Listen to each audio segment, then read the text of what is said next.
Statement, नया accounting policies लाओगे तो अफेक्ट हो सकता है ना risk in preparing financial statement, तो वही हो गया।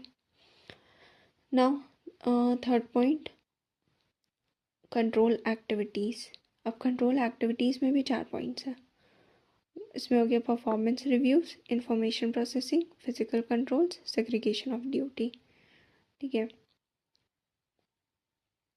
इसमें परफॉर्मेंस रिव्यूज़ में हो गया, it includes reviews and analysis of actual performance versus budgets. जो हम लोग हमेशा बजटेड वर्सेस एक्चुअल करते हैं, उसी चीज़ को रिव्यू करना है कि क्या जो बजटेड था वैसा मेरा एक्चुअल में क्या डिफरेंस आ रहा है, उस चीज़ को देखते हैं। It includes reviews and analysis of actual performance versus budgets, forecast and prior period performance. हो गया performance review. Information processing, it includes application controls and general IT controls.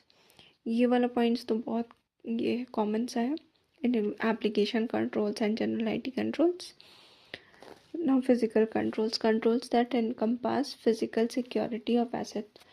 Physical controls, controls that encompass physical security of assets.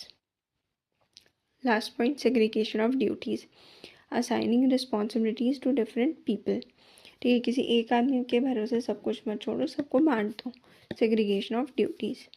Information and communication, information system consist of infrastructure, physical and hardware components, software, people, procedures and data.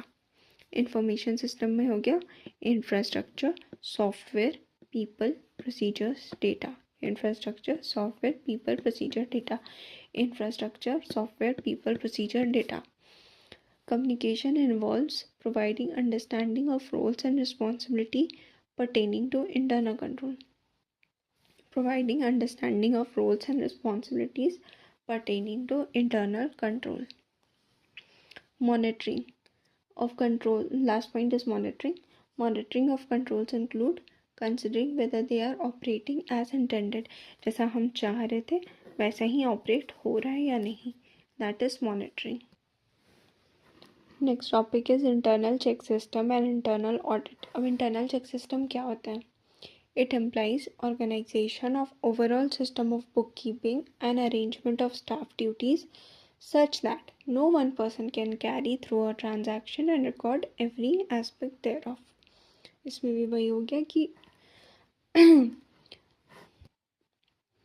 इस तरीके से हम लोग को overall system को organise करके रखना है कि बुक कीपिंग और स्टाफ्स को कोई